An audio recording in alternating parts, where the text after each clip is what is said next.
My grandparents gave me a trip for my 18th birthday, but my parents are forcing me to give it to their favorite daughter because it would be a waste for me. Hi, I'm an 18-year-old girl, and recently my paternal grandparents gave me an international trip to Rome and a check to cover my expenses there. On my birthday, as a gift, they handed me an envelope with the plane tickets inside. The next day, my parents started manipulating me to give the trip to my sister. My older sister, June, who is 21 years old, is the golden child of the family, in case you hadn't noticed already. My parents started telling me that June is an architecture student, so a trip to Rome could be exactly what she needed during her vacation to enhance her understanding and see better architectural designs in person. I tried to argue with them, saying that I was planning to major in literature, so a trip to Rome was also pretty important to me. June already had a chance on her 18th birthday, but she turned down an international trip when my grandparents offered it to her and said she preferred just the money instead. So now it was my turn, and I didn't intend to give it up for her. Also, from what I know, the airline I was going to fly with doesn't even offer the option to transfer tickets from one person to another, unless there are very serious circumstances. But they told me not to worry about that. They just needed the ticket, and then they'd find a way to work it out on their own. This argument went on for several days after my birthday, and it's been 2 weeks since then. So eventually, I gave in and told them they were free to do whatever they wanted. It wasn't because I wanted to give up the international trip. In fact, I was really looking forward to it. But it didn't seem worth it to keep fighting with them, and I knew they wouldn't stop until I agreed to their terms. They practically started emotionally blackmailing me, mentioning everything they'd done for me, and in return, they were just asking for one small favor. I thought it was really unfair on their part, and at first, I argued with them. But a couple of days ago, they made a frustrated comment saying they didn't want the trip to be wasted, and I found that very hurtful. They quickly tried to retract it, but they had already said it. So apparently, they believed that if I went on the trip, it would be wasted, but if June went, it would mean something. My parents tried to make it seem like they only said that because June had already graduated, and a trip to Rome would look good on her resume. I don't understand how or where, whereas I would always have plenty of time in the future to take such trips, unlike June, who would have to start working in a couple of months. So I decided to give up the ticket and let them have it. I just didn't want the drama of dealing with the same arguments over and over again. At least I would still have the check. Also, I was pretty used to this kind of treatment since I was a child, so it didn't surprise me. I didn't really think the tickets were transferable either, based on the airline guidelines I had checked. So I didn't think they could do much, but I guess they found a way to get around those rules.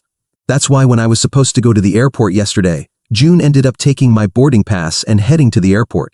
Then we got a call from the police saying there had been an accident involving June and that they needed to get her out of trouble. Apparently, June tried to take control of the steering wheel while the taxi driver was driving, to guide him because she didn't think he was taking the right route to the airport. Out of fear of being late, she made that little stupid move. So, of course, they lost control of the car and crashed into a tree. June came out relatively unharmed, aside from a few scratches here and there, but the taxi driver was seriously injured because it was his side of the car that hit the tree and he took the worst impact. We're talking about a broken arm and a very deep cut on his forehead, so he had to get a lot of stitches. He has filed charges against June for causing the accident. So now my parents have to use their life savings to get her out of trouble if they want to settle with the taxi driver and avoid going to court. When I heard about this, I couldn't control myself, and the words just came out. I ended up saying that this was karma for my parents for forcing me to give up my ticket and the trip to Rome. This happened yesterday. They had just explained the whole situation to me, and they were heading out to see June. As soon as I said those words, I instantly regretted it, because they looked shocked and said this wasn't something I should be joking about. I tried to take it back, but they said words have meaning, and once I said them, I couldn't just take them back and expect things to be okay. Now they knew I was very selfish, and that's why I said this about my sister having an accident. That made me angry because I thought it was very hypocritical of them to say such things. Especially when they themselves had said they didn't want the trip to be wasted, which is what they believed would have happened if I had gone. I brought that up, but they told me they wouldn't even dignify that with a response after the comment I made, and then they left to see June at the hospital. At that moment, I was really mad, so in an impulsive decision, I decided to take a taxi and head towards June as well. It suddenly occurred to me that I was wasting this trip for no reason, because no matter what I did, my family would never value or appreciate me. I might as well make them hate me and live my life as I wanted. I quickly packed a small bag with my essentials and some clothes, then took my taxi, followed them, and once we were at the hospital, my parents and I arrived at almost the same time to the floor where the taxi driver was. June was still talking to the police and trying to explain how none of this was her fault, though it totally was. but I wasn't there to talk to her. I approached her and asked if she still had the boarding pass, and she looked very confused and disoriented. So I just grabbed her bag and started searching for it myself. When I found the boarding pass, I simply took it and ran back to the taxi, leaving everyone confused. Then I headed to the airport, and luckily I was able to make it just in time. I boarded my flight and then flew to Rome. I didn't check my phone for calls or messages until I landed here, and only a couple of hours ago did I find out how mad my family is at me. Obviously, my parents think I've been extremely insensitive because June just had a terrible accident that she caused herself, but they seem to overlook that fact every time. All I cared about was my trip. June is mad because she thinks I stole this opportunity from her, even though she was the one who stole it from me in the first place. If anything, I'm just reclaiming what was mine, and I had been stupid enough to give it away. Anyway, the general consensus is that what I did was wrong, so I need to apologize to them, but I'm not sure if I really should. June also texted me, saying that my parents would have to rely on their savings to settle with the driver. I knew my family's financial situation wasn't very good, so instead of having fun in Rome, I could have saved the money and given my parents the check I was given on my birthday for other trip expenses. But I was just being selfish. So, am I the bad person for going to Rome after my sister had an accident? Edit. Hi. There are many questions people have asked, so I'll answer them to help everyone understand the situation better. First of all, what happened with the boarding pass? Well, I honestly don't think my parents or June had found a way to bypass the airline's rules about transferring tickets from one person to another. I think their plan was to just show up at the airport and improvise, or something like that. Because if they had found a way, I wouldn't have been able to board with my passport since they would have been expecting June. So I guess they didn't really have a plan, which turned out to be lucky for me. Now, why did I continue living with my family if they always treated me poorly? Why didn't I just go live with my grandparents or literally anyone else? Well, you have to understand that this kind of treatment is what I've been used to since I was a child. I'm not saying that suddenly makes it okay, but my parents' favoritism toward my sister used to make me feel like I needed to do better to earn their love, rather than realizing they should have treated me better. In any case, it was a strange, self-sacrificing mindset. I can't explain it, but that's what I used to believe. So I spent the last 18 years of my life trying to be the best daughter to them so they would finally like me, and that led to a lot of disappointment, heartbreak, and frustration for me. But I never wanted to give up. I was naive to believe that they would eventually change because they were still my parents, but that's how a child's mind works. Also, my grandparents don't live here. They live far away from the city, far from everything I've ever known. I didn't want to change my lifestyle, even though it had occurred to me many times that I'd be better off living with them. They also don't know how my parents treat me. I don't think anyone in my family knows because we're pretty good at hiding it when we're around other people. Anyway, that's why I never even considered leaving my family behind. But I think I will now because I'm an adult. I don't think I need to please anyone anymore.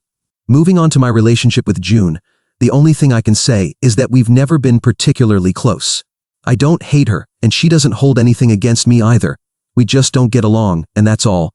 As for my family's financial situation, we're not really rich. In fact, I'd say we're on the lower end of the spectrum since my mom is a housewife and my dad is a high school football coach. They rely on my grandparents for money quite often. I don't know how they're going to handle this situation, because if they want money from my grandparents, they'll have to confess what they did. So that's where things stand with my family. A lot of you asked why June was sitting in the front seat of the taxi anyway, and I don't really have an answer for that. It's just out of habit, I guess, because even when we went on family road trips and things like that, she always sat in the front seat. That's her spot, I guess. But yeah, she always sits in the front, and I think it's because she's a bit controlling. I mean, she literally grabbed the wheel because she thought a taxi driver wouldn't know the right way to the airport and would take her straight into traffic. She thought she knew better than him, which caused the accident. So you can imagine how much she needs to be in control. She even left for the airport almost 5 hours before the flight was scheduled to take off. She needs everything under control. Update 1. So I've been thinking about this for a few days and decided to just relax and enjoy my trip, because it's unlikely I'll get another chance like this in the coming years after I start university. I don't need to worry about my parents or what's happening back home. They're all adults and can handle this themselves. Also, it's not my fault they decided to claim something that originally didn't belong to them, and they ended up getting karma in return. You're right, it was foolish to expect them to be grateful for my sacrifice. They will always resent me, and I don't need to give up my fun because of that. Anyway, I'm currently having a great time in Rome and enjoying myself. This morning, I also talked to my grandparents and explained the whole situation, which is the first time I've told anyone what happens at home. Not even my friends knew about the mistreatment I've faced from my parents and how they've always favored my sister. Talking about it made me feel really good. Most of you advised me to open up about it to someone, so I decided to tell my grandparents. They were both shocked that this has been happening for so long and that I had never said a word about it.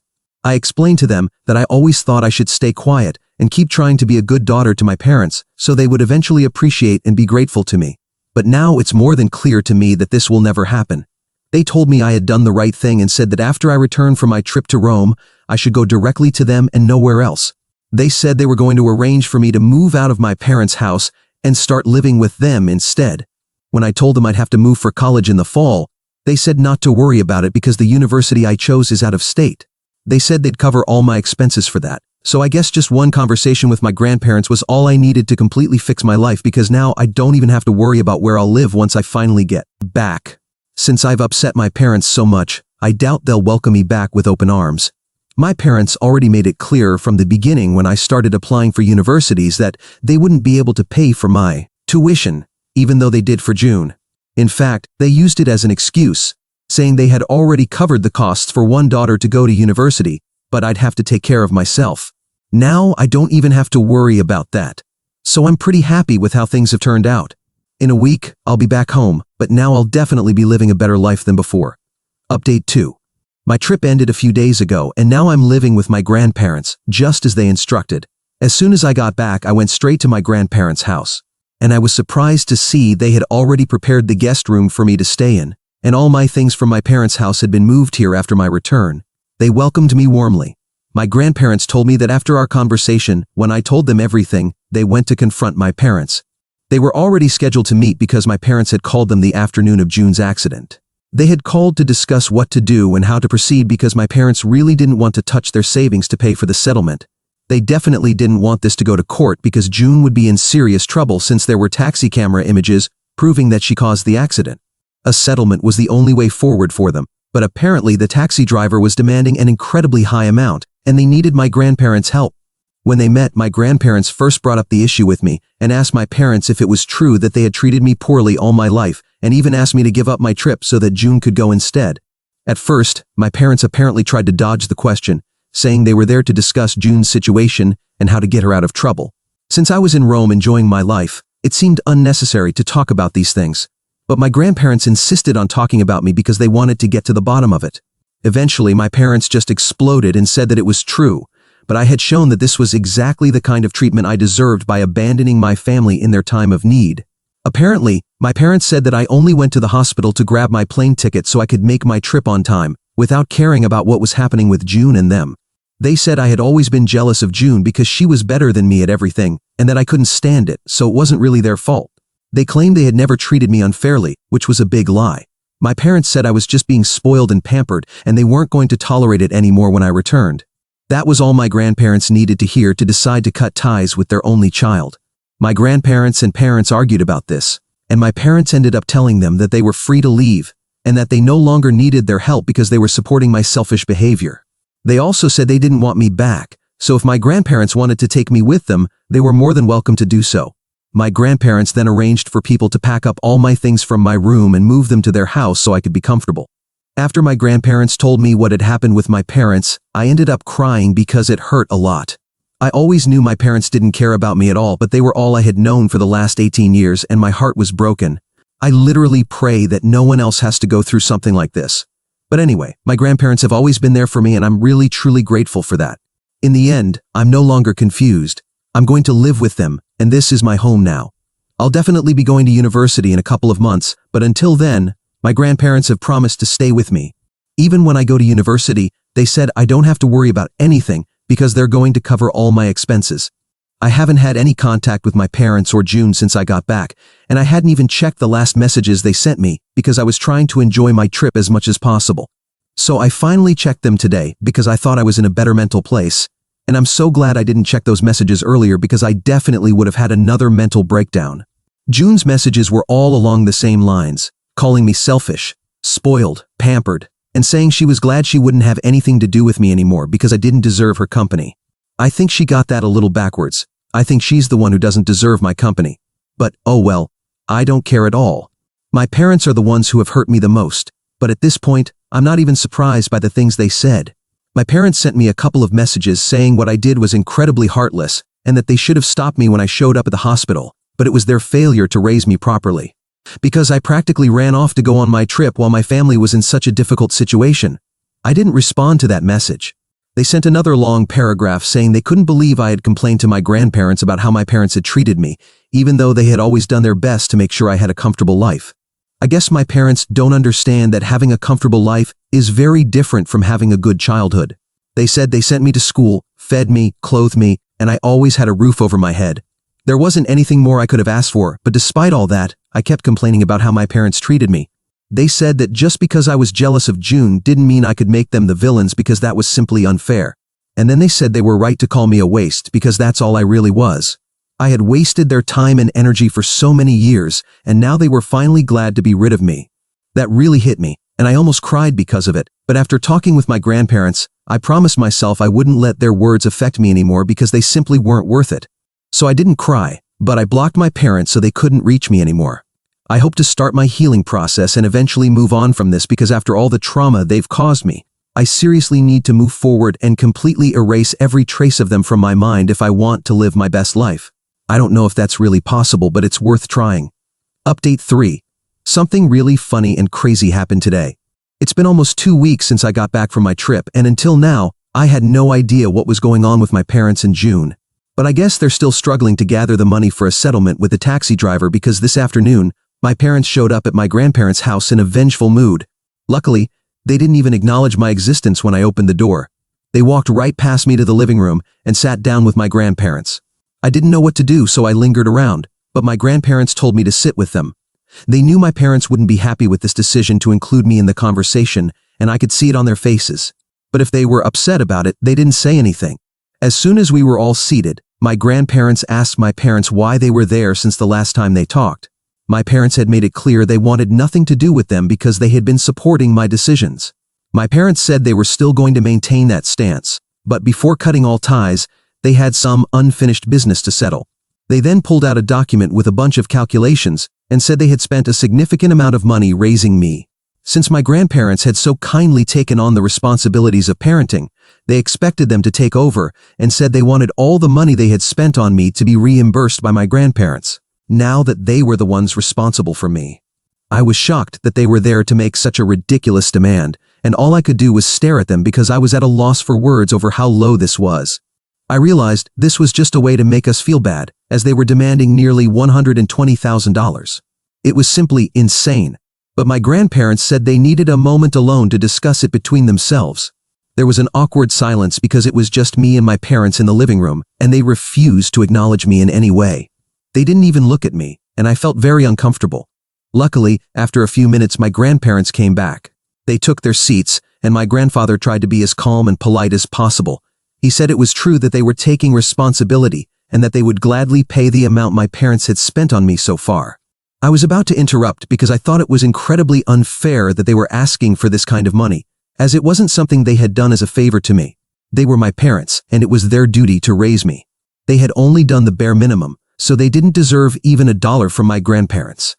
But my grandparents told me not to interrupt. Then they continued, saying they would pay this amount, but with one condition, that my parents return all the money they had borrowed from my grandparents over the years. This completely stunned my parents. I could see on their faces that they were defeated, and I found it hilarious because they looked like deer caught in headlights. I had to leave the room because I wanted to laugh so much at them. After that, I didn't come downstairs until my parents were already gone. When I asked my grandparents what had happened after I left the room, they told me my parents had tried to argue their way out of it, but there was no way they could do anything. So they ended up cursing us all and stormed out angrily, which is typical of them. But anyway, I don't think they'll be back anytime soon after this humiliating defeat. And even if they do return, I don't think it'll be a problem for anyone, as my grandparents have proven they are more than capable of handling them on their own. The fact that my father is their only child won't make them go easy on him, and I'll be going to university in a couple of months anyway. So I'm honestly looking forward to that. Yes, going on the trip to Rome was probably the best decision I could have made. Update 4. I want to share some things in this update to let you know how my life has been lately, as well as the latest news regarding my parents. First of all, I'm in university now, and things are going okay. It's hard, as you might expect, but it's a good challenge to have. Before, I had to fight for my parents' affection. Now I only worry about my upcoming exams, so life is good. As for my parents, when my grandparents said they should return the money, they didn't say it just to make a point, they were serious about it. According to my grandfather, the amount comes to around $187,000, which is definitely no small sum. If you remember, my parents had demanded $120,000 for me, which was a bit ridiculous, but even so, they still owe my grandparents $67,000. It's not that my grandfather is going to take them to court. He doesn't have time for that. He just wants to spend his time fishing and playing golf. But he told me he's going to make sure to remind them of it every chance he gets, which will be quite stressful for my father. On the other hand, there's the lawsuit from the taxi driver and his lawyer, which is for about $60,000. So now my parents have a debt of more than $120,000. Plus, they've always relied on my grandparents to cover some expenses, but now not only do they owe them money, they can't turn to them for help anymore. Even I, who is just starting to study literature, can see the poetic justice in all of this. I know, it's a bad joke, but surely everyone, except my parents and sister, will find it funny. Update 5. It's been almost a year since my last update, as I'm now in my second year and have been able to improve academically during this time. Focusing on just one thing has definitely been paying off. But I thought I'd update you because there has been some news about my parents. For one, they had to remortgage the house to pay the taxi driver. From what I understand, the interest rate is pretty bad because it's not like my parents have a good credit score. Anyway, my parents have told my sister to pay it, as she's now working at an architecture firm. The bad thing for her is that the pay isn't very good, so all the money goes towards paying off their debt, meaning she's still living with my parents. As for my grandparents and the debt with my parents, my grandfather has given my father an ultimatum to pay what he owes, saying that until he does, he won't be included in the will. My grandfather doesn't care much about the money, but he does enjoy messing with my father after everything that's happened. He even told him to hurry up because, as he said, it's not like I'm getting any younger. Those were his exact words. But aside from the money, there's nothing else to share, as I haven't had any contact with my parents or my sister during this whole time. Maybe it's because they're blocked, or maybe they haven't even tried. Either way, I prefer it this way.